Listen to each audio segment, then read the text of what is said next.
सलाम नाजरीन। आज एक नई वीडियो के साथ आप लोगों की खिदमत में हाजिर हूँ। आज की वीडियो ख़ासकर नॉर्दर्न एरियाज़ जिसका नाम गिलगित बल्तिस्तान है और जिसका मैं खुद बाशिंदा हूँ गिलगित बल्तिस्तान का। तो आज हमने गिलगित बल्तिस्तान के ऊपर जो और टॉपिक लिया है गिलगित बल्तिस्तान को, तो हम देखेंगे कि आज गिलगित बल्तिस्तान के बारे में, उनकी तारीख़ी अदवार, गिलगित बल्तिस्तान के हिस्टोरिकल जो पैलेसेस हैं, हिस्टोरिकल जो माउंटेन्स हैं या रॉक्स हैं, जो रॉक फार्मिंग गिलगित बल्तिस्तान को एक्सपोज करने की कोशिश करेंगे, जिसमें टूरिज़म हो गया। ख़ासकर इस सीज़न में टूरिज़म बहुत ही ज़्यादा हाई लेवल पे चल रहा है पाकिस्तान में, और बल्तिस्तान में इस वक्त ब्लॉसम का सीज़न चल रहा है और बहुत ही ज़्यादा खूबसूरत नज़ारे आपको देखने को मिलते हैं। जो बाहर से टूरिस्ट आए होते हैं वो लोग अपना जो एक बल्तिस्तान के हवाले से जो नज़रिया है वो भी साथ साथ सोशल मीडिया पे हमारे नाजरीन के साथ, ज़मन के साथ जो शेयर कर रहे होते हैं, और हमें भी पता चल रहा होता है कि नज़रियात के मुताबिक कि बल्तिस्तान के हवाले से बल्तिस्तान के लोग इस तरह के हैं, बल्तिस्तान के लोग इस तरह के हैं, बल्तिस्तान में ये जगह खूबसूरत हैं, बल्तिस्तान में ये चीज़ पाए जाते हैं। वो हर चीज़ आप लोग सोशल मीडिया पे देख सकते हैं। उनके एनालिसिस भी हमें देखने को मिलते हैं कि बल्तिस्तान के बारे में हर कोई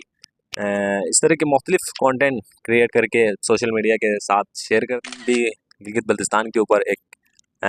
वीडियो जो बनाया जाए, ताकि जो हमारे नाजरीन है वो भी जान सकें कि गिलगित बल्तिस्तान के हवाले से कुछ तारीख़ी हवाले से हो गया, जो माउंटेन्स के हवाले से हो गया, या जो पैलेसेस के हवाले से, तो हम मुख्तलिफ हवाले से बल्तिस्तान को एक्सपोज करने की कोशिश करेंगे। अगर हम गिलगित बल्तिस्तान को देखें तो गिलगित बल्तिस्तान पाकिस्तान का हिस्सा है, लेकिन पाकिस्तान ने अभी तक गिलगित बल्तिस्तान को सूबे का दर्जा नहीं दिया। लेकिन आइनी सूबा बन चुका है, पाकिस्तान में अलग असम्बली है, और अपना जो डिस्ट्रिक्ट से कैंडिडेट्स निकलते हैं और वोटिंग के ज़रिए उनको चुना जाता है, और कौम जो गिलगित बल्तिस्तान की असम्बली में उनको मुख्तस किए हुए हैं। उस हवाले से उन्हें अलग अलग सीट्स हैं, जो वज़ीर आला हो गया और MLAs हो गया, मुख्तलिफ हवाले से उनको वोटिंग के ज़रिए गिलगित बल्तिस्तान के असम्बली में सीट मिलते हैं। गिलगित और बल्तिस्तान को अगर हम देखें तो पहले ज़माने में गिलगित बल्तिस्तान जो कश्मीर का हिस्सा हुआ करता था, जो तिब्बतियन जो एम्पायर है उसमें गिलगित बल्तिस्तान शामिल थे। गिलगित बल्तिस्तान जो आजकल हम जिसका नाम गिलगित बल्तिस्तान है, उससे पहले इस इलाके का नाम बिलवरिस्तान रखा जाता था, बिलवरिस्तान पुकारा जाता था। गिलगित को बलौर और बल्तिस्तान को बिलवरिस्तान के नाम से जानते थे। बाद में कश्मीर में जब सिखों ने कब्ज़ा किया तो बल्तिस्तान भी सिखों के कब्ज़े में चला गया। 100 साल के आसपास सिख ने यहाँ गिलगित बल्तिस्तान में हुकूमत की। उसके बाद जो हमारे बाशिंदे हैं, लोकल बाशिंदे हैं, उन्होंने अपने ज़ोर बाजू से इस इलाक़ों को आज़ाद किया। 1 नवंबर 1948 में गिलगित बल्तिस्तान आज़ाद होके एक अलग रियासत के तौर पर कुछ वक्त के लिए अलग रियासत के तौर पर भी काम किया। बाद में जो गिलगित बल्तिस्तान आज़ाद करने के बाद उन्हीं अमायदीन ने कायद-ए-आज़म को ख़त लिखा, जिसमें उन्होंने पाकिस्तान से इल्हाक़ का बाकायदा वादा करके उन्होंने ऐलान किया कि गिलगित बल्तिस्तान पाकिस्तान में शामिल हो रहे हैं। उसके बाद कायद-ए-आज़म ने कराची से एक अपना गवर्नर जनरल गिलगित बल्तिस्तान भेजे, जिसके बाद गिलगित बल्तिस्तान को पाकिस्तान का सरहदी हिस्से में शामिल किया। बल्तिस्तान के हम टूरिज़म की बात करें तो पूरे पाकिस्तान में गिलगित बल्तिस्तान जो है ना टूरिज़म के हवाले से बहुत ज़्यादा मशहूर है, और रोज़ बरोज़ इसकी जो है पॉपुलरिटी में इजाफ़ा हो रहा है। और पिछले साल की हम बात करें 2025 की, तो 10 लाख लोगों ने गिलगित बल्तिस्तान को विज़िट किया था। गिलगित बल्तिस्तान के मुख्तलिफ़ इलाक़ों में किए, और उनका जो है एनालिसिस किया, उनको मुख्तलिफ़ डेस्टिनेशन का विज़िट किया, देखा, और पूरे पाकिस्तान में टूरिज़म के हवाले से गिलगित बल्तिस्तान एक बहुत ही ज़्यादा बेस्ट अपॉर्चुनिटी है पाकिस्तान की GDP के हवाले से, रेवेन्यू जनरेट करने के हवाले से। तो गिलगित बल्तिस्तान इस वक्त भी अगर हम टूरिज़म के हवाले से देखें तो हर दुनिया के हर ममालिक से, पाकिस्तान हो या पाकिस्तान से बाहर जो कंट्रीज़ हैं वहाँ से लोग ख़ासकर गिलगित बल्तिस्तान को देखने के लिए, गिलगित बल्तिस्तान जो नॉर्दर्न एरियाज़ हैं वहाँ रुख करते हैं। सर्दियों में वहाँ बर्फ़ पड़ती है तो बर्फ़ देखने के लिए लोग आते हैं। इस वक्त जो गिलगित बल्तिस्तान में ब्लॉसम का सीज़न चल रहा है तो वो देखने के लिए लोग आते हैं। उसके बाद जून जुलाई के मौसम में जो है ना मुख्तलिफ़ जो ट्रैकिंग का शौकीन लोग अफराद हैं वो ट्रैकिंग के लिए आते हैं। तो इस तरह से जो टूरिज़्म का एक लेवल होते हैं वो स्टेप बाय स्टेप चलते रहते हैं। इस वजह से गिलगित बल्तिस्तान का नाम पूरी दुनिया में काफ़ी हाईलाइट रहते हैं। सोशल मीडिया हो गया और मुख्तलिफ़ जो सोशल मीडिया प्लेटफॉर्म्स हैं वहाँ भी लोग गिलगित बल्तिस्तान के हवाले से मुख्तलिफ़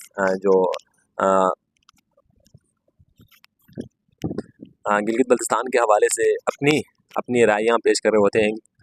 कोई टूरिज़म के हवाले से पेश कर रहा होता है, कोई रॉक फार्मिंग के हवाले से, तो कोई मेहमान नवाज़ी के हवाले से कि यहाँ के लोग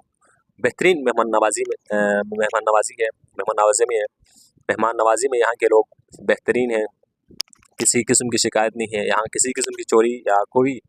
कत्ल गारत का कोई अमल दखल नहीं है, जिसकी वजह से ये इलाका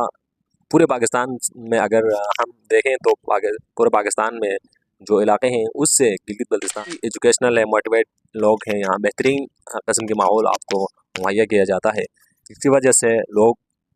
पसंद करते हैं कि आया इस इलाके में जाने से बेहतर है कि इस इलाके में जाए, क्योंकि उनको हॉस्पिटलिटी चाहिए होती है, वो बल्तिस्तान के लोग भरपूर तरीके से उन्हें मुहैया किया जाता है।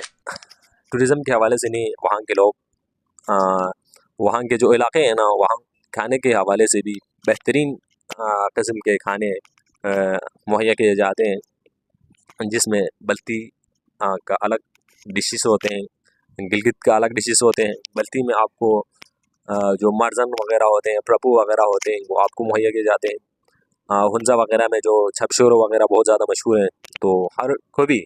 जो टूरिस्ट होते हैं यहाँ से जाने के बाद लोकल जो डिशेस होते हैं वो लाजिमन ट्राई माउंटेन के हवाले से। बल्तिस्तान और गिलगित बल्तिस्तान में जो माउंटेन्स हैं वो पूरी दुनिया में जाने जाते हैं। ख़ासकर बल्तिस्तान में मौजूद K2 जिसको वो जो दुनिया का दूसरा सबसे बड़ा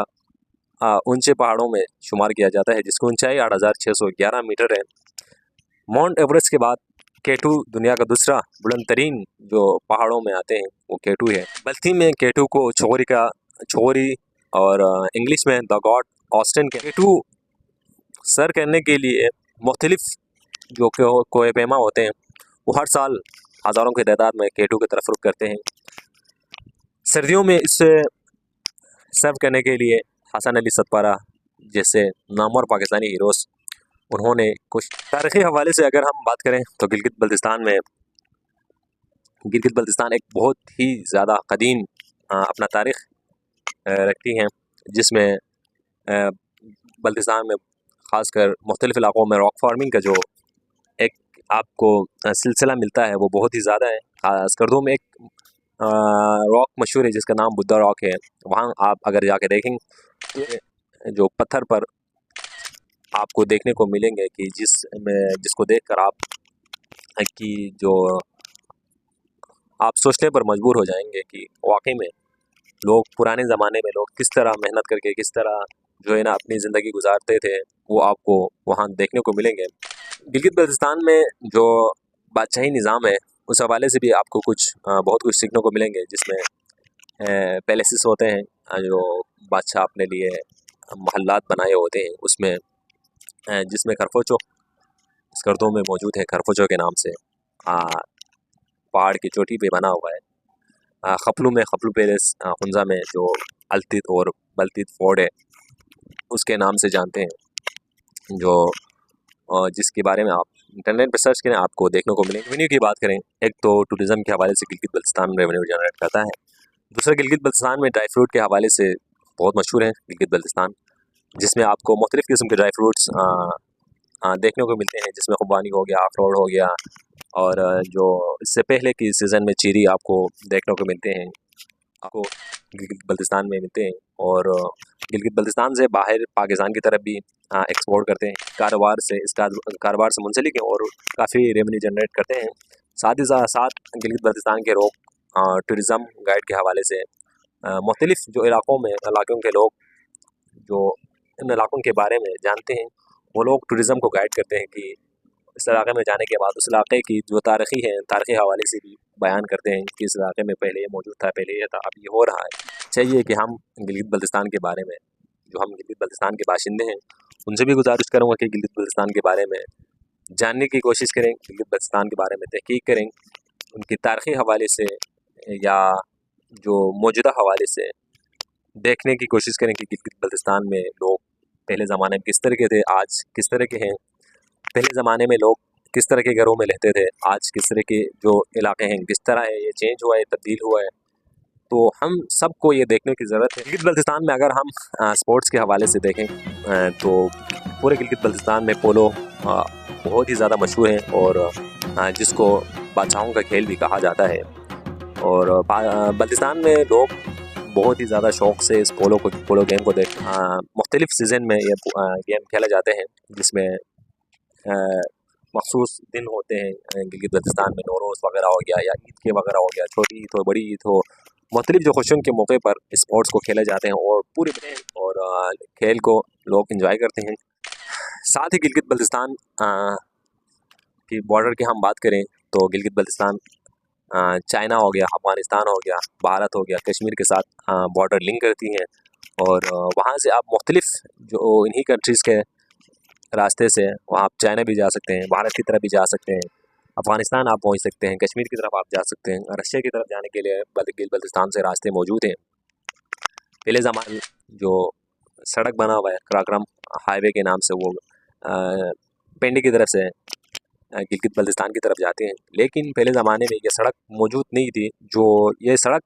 1970 के बाद से बना है, तो उससे पहले लोग जो है ना पैदल गिलगित बल्तिस्तान से पाकिस्तान के इस शहर की तरफ या दूसरे ममालिक की तरफ, दूसरी कंट्रीज़ की तरफ सफ़र करते थे और महीनों चलने के बाद अपने मंजिल मकसूद पर पहुंचते थे। तो इस कदर लोगों ने मेहनत करके, इस कदर लोगों ने मशक्क़त उठाने के बाद आज जिस तरह से हम गिलगित बल्तिस्तान को देखते हैं, हमारे लिए काबिल एहतराम है। हमें शुक्र करना चाहिए कि पहले ज़माने में लोग इस तरह से गुज़र कर आज इस दौर में पहुँचा है। तो इससे पहले गिलगित बल्तिस्तान के लोग 1970s से पहले लोग जो है ना एक इलाके तक महदूद था, पूरे गिलगित बल्तिस्तान के इलाके तक महदूद था, लेकिन 1970 के बाद जो कराक्रम हाईवे बना उसके बाद से लोगों ने शहर की तरफ रुख करना शुरू किया, क्योंकि उसके बाद जो है ना गाड़ियों का तसलसल हो गया, बस का तसलसल हो गया, वो शुरू हो गया। तो उसके बाद लोगों ने गिलगित बल्तिस्तान से निकल कर शहरों की तरफ जो है ना अपने आप को उस शहर की तरफ कदम जमाने में शुरू किए, यहाँ कारोबार शुरू किए। यहाँ लोग एजुकेशन के हवाले से अगर हम गिलगित बल्तिस्तान के बारे में बात करें तो गिलगित बल्तिस्तान के लोग बहुत ज़्यादा पढ़े लिखे हैं।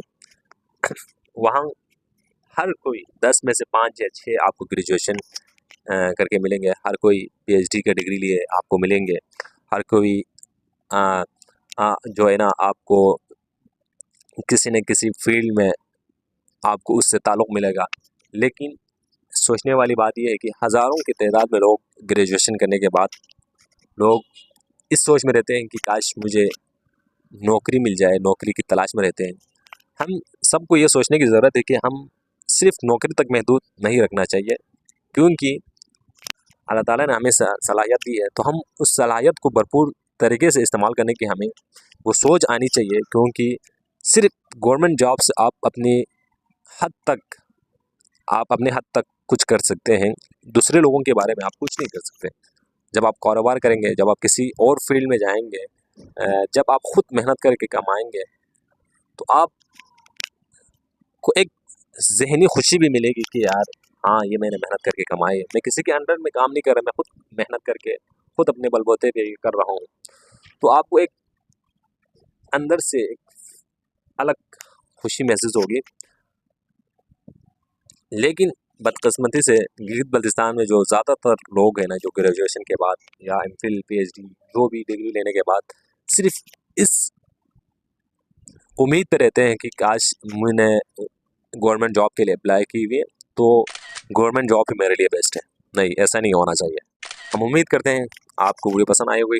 वीडियो पसंद आने की सूरत में आपने वीडियो को लाइक करना है और चैनल को सब्सक्राइब लाजमी करना है, क्योंकि आप लोगों की लाइक और एक सब्सक्राइब हमारे लिए बहुत ही ज़्यादा अहमियत रखती है, क्योंकि हम इस तरह की और मज़ीद इंटरेस्टिंग वीडियोस आप तक पहुंचा सकें। मिलते हैं अगली वीडियो में, तब तक के लिए अल्लाह हाफ़िज़।